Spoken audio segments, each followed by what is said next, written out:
Hoy tenemos una clase copada dentro de todo, por lo menos es mejor que lo que estuvimos viendo, digamos, más entretenido.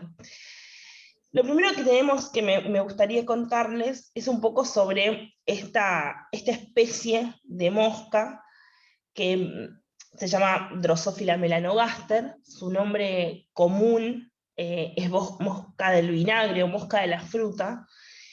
Eh, Claro, es una mosca que toda la parte de lo que tiene que ver con la herencia y el estudio de la herencia y la genética fue muy importante. Casi tan importante como los guisantes de Mendel, ¿no? Eh, Porque más o menos allá por el 1910 o 1909, este biólogo estadounidense apellidado Morgan trabajó con la Drosophila melanogaster y medio exactamente parecido a lo que hizo Mendel con los guisantes, pero bueno, en una época muchísimo más actual, con otros avances tecnológicos, otras expectativas, y para poder cumplir otros, otras hipótesis, ¿no? Bueno, ¿por qué trabajó con la mosca del vinagre? Bueno, le parecía algo similar a los guisantes de Mendel. Era una mosca que era fácil de criar, ¿no? Porque no llevaba mucho, eh, no tenía una crianza compleja, ¿sí? Era simple, era fácil de mantener, se alimentaba muy fácil, eh, se reproducía cada 2 semanas, fundamental. Así que decidió trabajar con esta mosca. ¿Qué específicamente decidió trabajar? Bueno, obviamente trabajó con sus genes, por supuesto, y básicamente para determinar qué es un gen, dónde se encuentran los genes de los cromosomas, ¿sí? Y qué es lo que ocurre con ellos, o sea, en el momento de la duplicación y etcétera. Así que nada, fue como un poco de los guisantes de Mendel, pero para darle un broche final, un cierre final al tema de los genes. Así que bueno, nada, se las quería contar porque es bastante importante y nada, es muy seguro que si a uno le gusta este tema o se va a dedicar a esto en algún futuro, capaz que no. Bueno, nada, esto va a ser fundamental, así que ahí se las presento. Bien.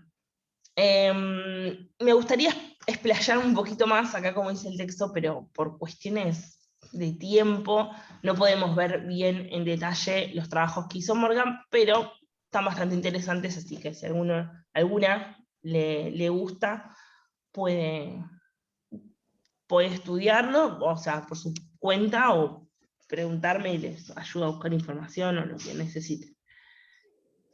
Ok. Bien, y ahora empezamos con este tema que son las mutaciones. ¿Ok? ¿Estamos todos listos? ¿Sí? ¿Venimos bien? ¿Estamos bien? ¿En el aula? ¿Todo bien? ¿Sí? Bueno, buenísimo. Sí, Bien, profe, vamos bien. genial. Bueno, el tema de mutaciones.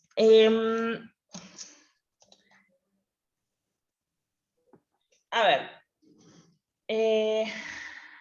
Esperen, ¿eh? ¿Qué pasa? Más o menos allá por 1902, otro botánico apellidado de Varies realizó estudios relacionados a la herencia con una planta cuyo nombre científico es la Oenotera. Encontró que esa especie tenía un tipo de herencia que por lo general era muy ordenada y muy predecible, o sea, muy parecido al guisante de Mendel, ¿no? O a la mosca de la fruta. O sea, siempre daba como resultado lo que uno esperaría encontrar en la filial 1, en la filial 2, ¿no? Variaciones más, variaciones menos, pero ya más o menos se tenía como idea de qué es lo que uno podría esperar, ¿no? Entonces, claro, él venía reproduciendo esa planta, pero de pronto, a veces, en algunos momentos, aparecía alguna variante distinta que no estaba presente en sus progenitores, ¿no? Una variante nueva, prácticamente. Y él decía, pero ¿cómo puede ser? Porque ya sabemos que a veces algún gen queda oculto, pero, o sea, que se exprese un gen que directamente ni aparece en los progenitores, es raro. Le resultó muy extraño. Entonces, claro, él lo observó a lo largo del tiempo, que casi siempre le sucedía algo por el estilo, entonces decidió nombrar a estos cambios impredecibles, como esto que aparece de la nada, con el nombre de mutaciones. O sea, eran estos cambios hereditarios repentinos, como dice el texto, ¿no? Y obviamente a esos organismos que exhibían esos cambios los llamó mutantes. Acá tenemos que hacer una aclaración, no se imaginen nada estilo X-Men, porque nada que ver, pero creo que absolutamente todos, en algún momento, en alguna célula de nuestro cuerpo, hemos sufrido mutaciones, ¿no? Y ninguno adquirió superpoderes, lamentablemente. Si alguno tiene, que chifle, que nos hacemos millonarios, pero bueno, nada, no piensen las mutaciones como algo que me va a desarrollar alas o que no sé, capaz que sí en un futuro, ¿no? Pero para eso sabemos que necesitamos muchísimas mutaciones juntas. Pero bueno, en este caso, ya al mínimo cambio en una variante de una característica que no estaba presente en los progenitores, ya este hombre, este botánico, lo considera una mutación. Entonces, para meternos de lleno en el tema mutaciones, tenemos que empezar a clasificar, porque no todas las mutaciones son iguales. Hay mutaciones que ocurren a nivel del ADN, hay mutaciones que ocurren a nivel del gen, de un gen, hay mutaciones que ocurren a nivel de un cromosoma, hay mutaciones que ocurren durante el momento de la duplicación del ADN, otros que ocurren durante el crossing over, otros que ocurren en el momento en que las cromátides se separan en la anafase. O sea, hay muchísimos momentos en los cuales se pueden dar las mutaciones. Piensen que tanto la mitosis como la meiosis son procesos que no son tan cortos, no se dan en un segundo, tardan y están retecontra re hiperregulados. Nosotros no lo vimos el tema de la regulación porque no nos da el tiempo, pero la realidad es que hay miles y miles y miles de moléculas y de factores que los regulan. Entonces, es un proceso que por lo general no deriva en una mutación. Pero a veces esa regulación falla, o a pesar de que está esa regulación, igual así las estructuras mutan, ¿no? Así que ahora nos vamos a centrar solamente un poco, por lo menos en esta primera parte, en los cromosomas, ¿no? Y así podemos clasificar dos tipos de mutaciones o alteraciones cromosómicas.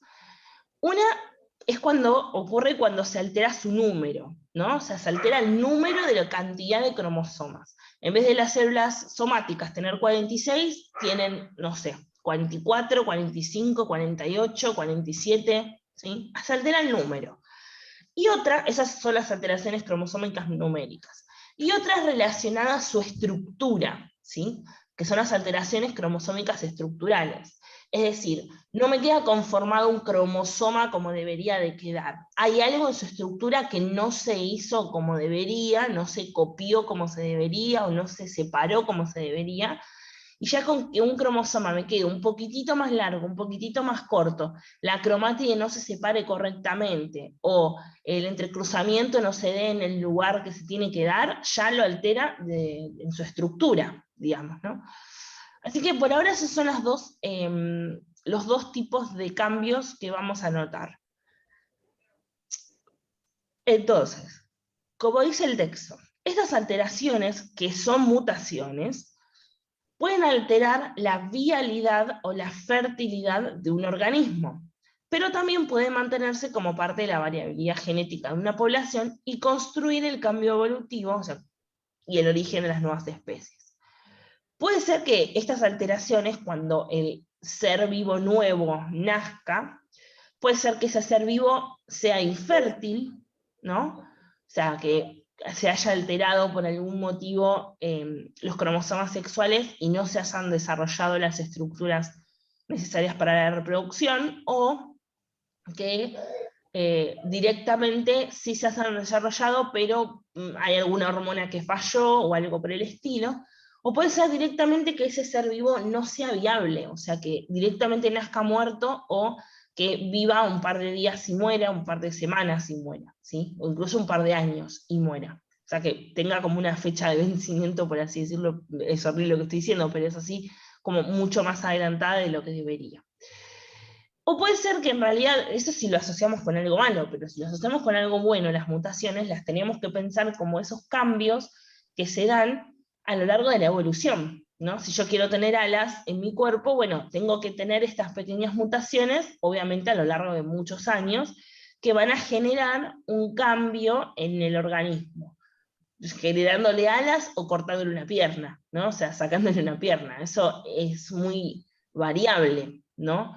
Es la explicación de por qué del mamut llegamos al elefante, ¿no? O sea, es justamente por esas micro variaciones que se van dando a lo largo de los años y que terminan originando que, no sé, tenga menos pelo, que tengan colmillos más pequeños, ¿sí? Que esté adaptado a otro tipo de clima, etc. Bien, ¿alguna duda hasta acá? ¿Alguna pregunta? ¿No? ¿Estamos bien? No. Ok, buenísimo. Bueno, ahora vamos a ver algunos ejemplos. Vamos a empezar con las alteraciones numéricas, ¿no? En cromosomas numéricas. Estas alteraciones pueden originarse durante el proceso de la meiosis, ¿sí? Tanto la 1 como la 2, o durante el proceso de la mitosis. En general se produce porque se da una falla durante la migración de los cromosomas. O sea, en el proceso de anafase no migran como deberían mitad de las cromátides hacia un lado o mitad de las cromátides hacia el otro, sino que ahí hay alguna falla y hay alguna cromatide que no migra hacia donde debería de ir. Por ende, obtengo células con menos cantidad de cromátides, o sea, menos cromosomas o material genético, y otras que tienen más, porque si yo no reparto exactamente igual y reparto de forma desigual, siempre me va a quedar una con más y una con menos. Y ahí ya tengo dos células que tienen menos cantidad de cromosomas, que a su vez esas células se van a seguir dividiendo. Entonces, cada vez que se dividan, la que le tocó menos cantidad de cromosomas va a originar células hijas con menos cantidad de cromosomas, y así, ¿no? Con que ya haya, es una cuestión de ir una reacción en cadena, ¿no? Si en la división de los cromátides me queda una célula con más cantidad de cromosomas, cuando esa célula se duplique, va a duplicar esa cantidad de cromosomas, o sea, más de la que debería. Y a su vez sus hijas lo mismo, y sus hijas lo mismo. ¿Ves? Ya con que haya una mutación en una célula, que origina dos células con mutaciones, ya esas van a originar 4, después 8, después 16, después 32, y así, ¿ok? Bien. A veces puede darse que esa mutación en el número de los cromosomas se dé sobre toda la dotación cromosómica, ¿no? Que se altere toda la dotación cromosómica, o a veces puede darse en una pequeña cantidad. Igual no importa, estamos hablando de lo mismo, no importa si se duplica y queda el material duplicado y en vez de 46 tengo 92 y mi célula queda así, con cromosomas de 92. El tema es que con que se duplique o se saque, ¿no? O se altere un número, ya basta, ¿no? Y es por eso que las más comunes son las dotaciones cromosómicas que son superiores a 2, ¿no? Pero no en muchísima cantidad, sino más bien en poca cantidad. Por ejemplo, en el caso en donde vamos a tener organismos que sean 3N, donde lo común es 2N, ¿no? Las células diploides, no sé si recuerdan. En este caso, por ejemplo, cuando se altera el número y obtenemos células 3N, vamos a llamar a esos individuos para esa característica triploides. Si tienen 4N serán tetraploides, o 5N serán pentaploides, etc. Todos ellos se llaman organismos poliploides, porque tienen más cantidad de cromosomas que las que deberían, ¿sí? Y a veces eso se representa al final, se termina dando como resultado que ese organismo tenga características que no son las normales para su especie, ¿no? Bueno, y a veces cuando se afectan un solo cromosoma o muy poquitos cromosomas, obtenemos como resultado unos individuos, para llevarlos siempre ejemplos, vamos a hablar solo ejemplos del ser humano, podríamos hablar de los animales, de las plantas, ¿sí? De cualquiera, pero bueno, ser humanos somos nosotros, así que vamos a hablar de sus ejemplos. Cuando se ve alterado uno o muy poquitos cromosomas, como es el caso que acabamos de explicar, obtenemos como resultado, como consecuencia, por ejemplo, la enfermedad que conocemos como síndrome de Down, ¿no? En ese caso se produce una trisomía del par 21, es decir, en el par 21 de cromosomas se produce, hay 3, no hay 2, como tendría que haber, ¿no? Que es el par de cromosomas, sino que hay 3. Ahí se produce una trisomía, porque hay 3, ¿no? Entonces, como consecuencia, ¿sí? En ese par, como consecuencia, cuando los nenes o nenas nacen, ¿sí? Y se los detecta porque sus características físicas son muy evidentes, ya se sabe que hay una alteración en el número de cromosomas y ya los científicos saben cuál fue el cromosoma que se alteró, ¿sí? ¿Por qué se alteró? No se sabe muy bien, algo falló en la duplicación o en el momento de la separación, pero sí se sabe que actúa sobre ese par de cromosomas. Y algo parecido sucede con el síndrome de Turner, ¿no? En este caso es una monosomía en el cromosoma X, en el par sexual, ¿sí? ¿Se acuerdan que había un par que establecía la parte sexual, que es el cromosoma llamado X? Bueno, en ese caso hay uno solo. ¿Se acuerdan que las mujeres teníamos XX y en los varones XY porque era más cortito su cromosoma? Bueno, en este caso hay uno solo, no hay 2. O sea, las personas que nacen con el síndrome de Turner tienen un solo cromosoma en ese par, ¿sí? Entonces no es un par, es uno solo, es una monosomía. En ese caso, las personas con síndrome de Turner tienen estas características. Tienen hipotiroidismo, por lo general, un tórax más ancho, infertilidad, orejas más bajas de lo común, la mandíbula más pequeña, el cuello más corto y ancho, ¿sí? Todo lo que está escrito acá en la imagen. Bien, ¿seguimos? ¿Alguna pregunta? ¿O estamos bien hasta acá? ¿Vamos bien? ¿Sí? Bien.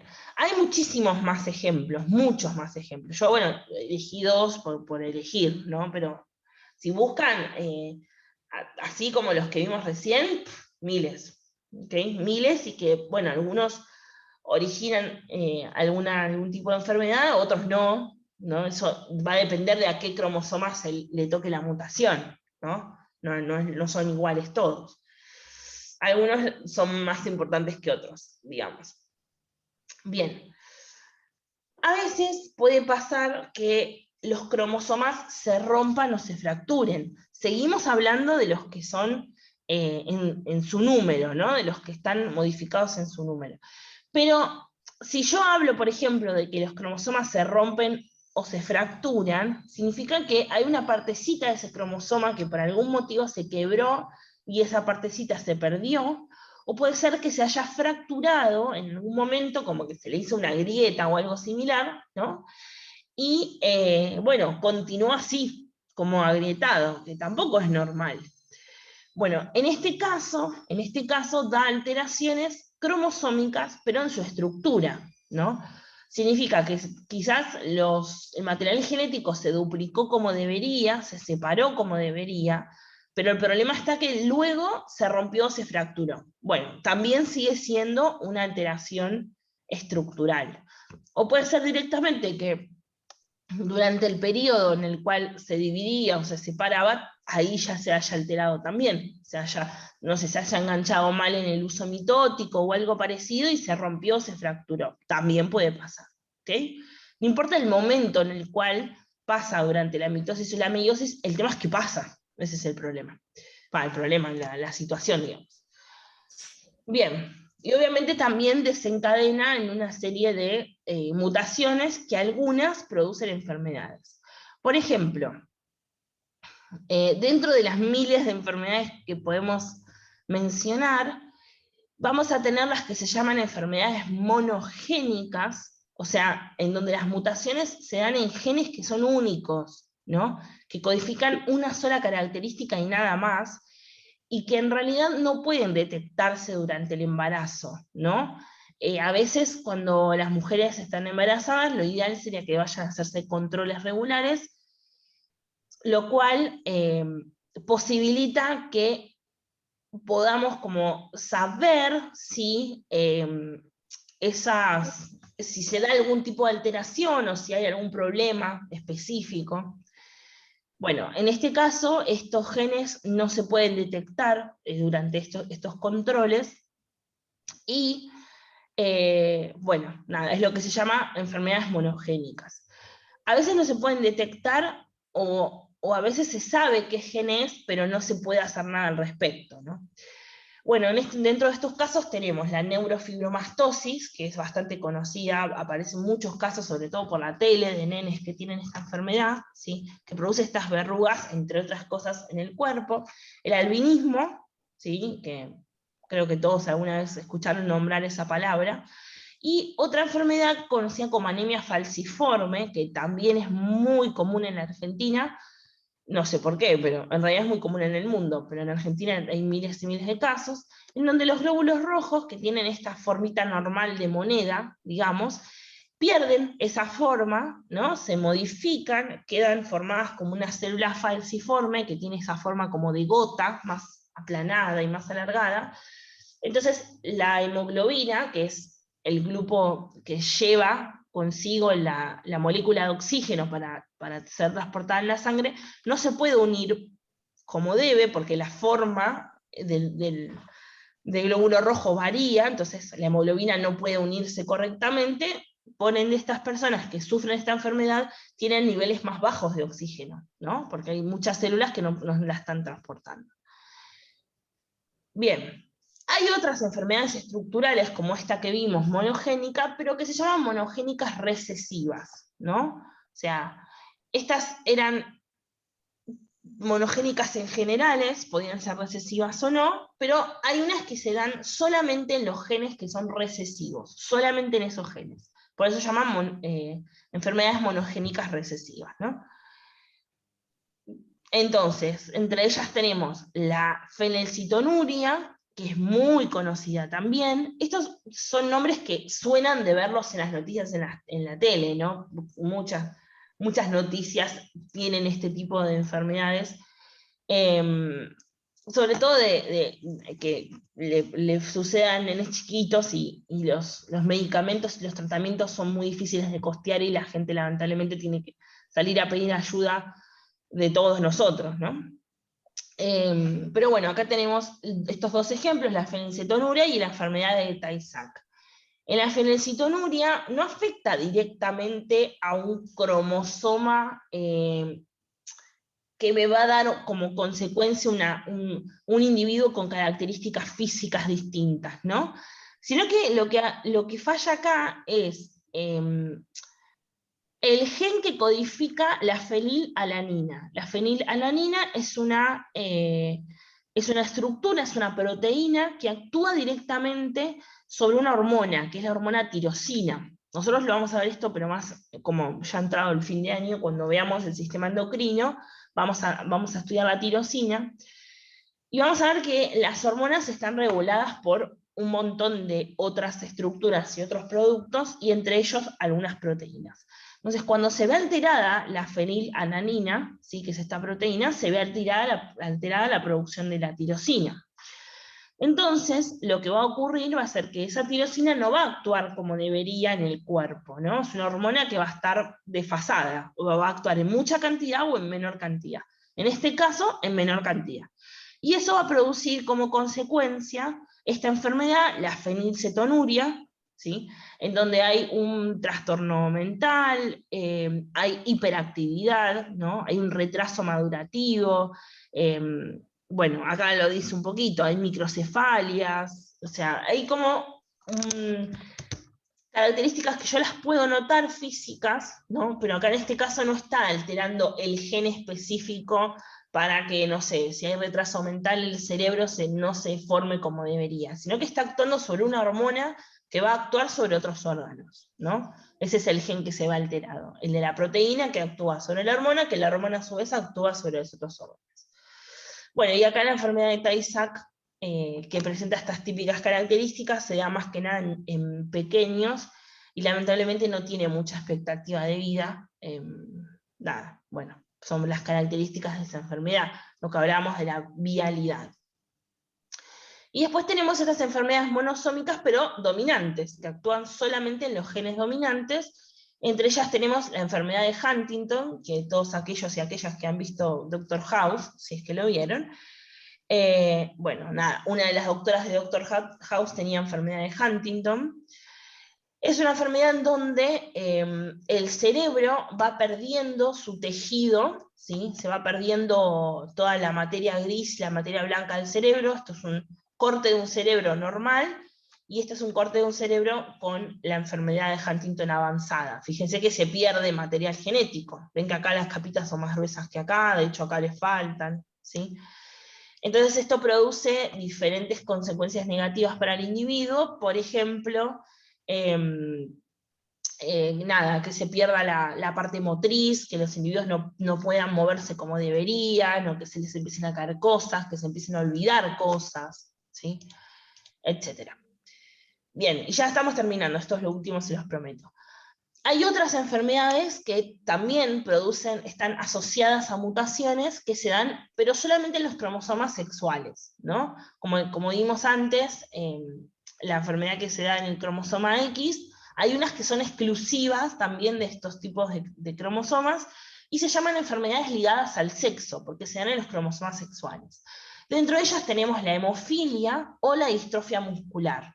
Como su nombre lo indica, la distrofia muscular es justamente una malformación o un mal desarrollo en los músculos, por lo general en las extremidades, ¿no? Inferiores y superiores. También se dan en una temprana edad y, bueno, puede avanzar o no, ¿sí? Creo, si no me equivoco, es la enfermedad que tenía Stephen Hopkins, y en él avanzó, nada, y desarrolló en realidad también otras enfermedades ahí, pero bueno. Y la hemofilia es una enfermedad que afecta a los factores de coagulación de la sangre. O sea, si yo me corto, hay ciertas estructuras que son los factores de coagulación que automáticamente van a ir hacia la herida para coagular la sangre, actuar sobre eso para evitar que siga saliendo, si no me desangra, ¿o no? Bueno, en una coagulación normal, si esto sucede, si hay un corte y comienza a salir sangre, los factores de coagulación y en las plaquetas que viajan por nuestra sangre van hacia la herida para cerrarla y evitar que se siga perdiendo.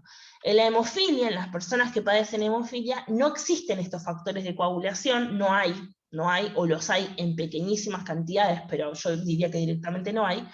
Entonces, cuando una persona con hemofilia se corta, nunca deja de sangrar. O sea, es más probable que se muera desangrado antes que deje de sangrar, ¿sí? Justamente porque no están estos factores. La hemofilia es una enfermedad que está muy, muy presente en las comunidades cerradas, ¿no? Me refiero, por ejemplo, vieron que la comunidad judía son individuos que se casan entre los propios de la comunidad, o por ejemplo las comunidades Amish, que pasa lo mismo, ¿no? Se casan entre todos los que son de la comunidad.